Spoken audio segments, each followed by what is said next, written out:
Serbian Uprisings or the Serbian Revolution, a short podcast by Jake Mears. Originally, there was no intent to overthrow the Sultan's rule. The main cause of the uprising in 1804 was the Ottoman system's deterioration.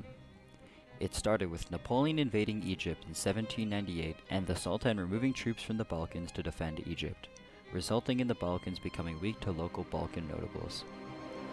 Unruly Janissaries had filled the Belgrade area, made up of Hungarian refugees and others that were previously barred from the area in 1791. Four Janissary chiefs, known as Dahi, had jointly ruled the country, and murder and robbery became common occurrence. The Dahi had sent out a group of killers to murder prominent priests and village leaders to prevent the Sultan from using the Serbian militia against their misrule. Though it had the opposite effect.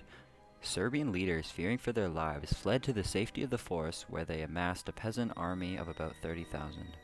Many Serbians wished for things to return to the way they were, though it became increasingly obvious to all involved that this would not happen.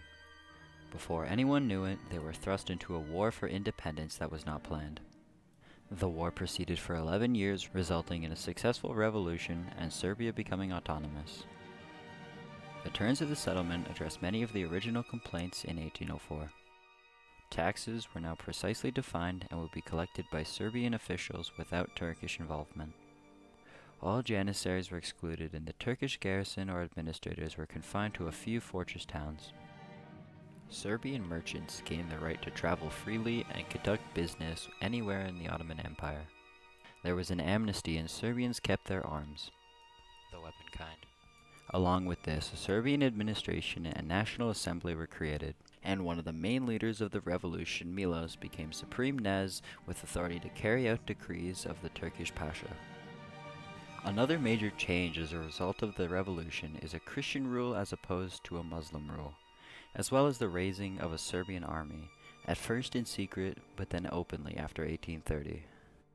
The land that was gained was sold to Serbian citizens to build up a healthy rural peasant class. Along with this, homestead laws were instated to prevent bankruptcy and disregarded the need to subdivide plots of land into smaller farming plots. A school system was also established in the 1830s where students learned Serbian grammar, literature, and history. As we can see, as a result of the revolution, the way of life in Serbia has changed drastically.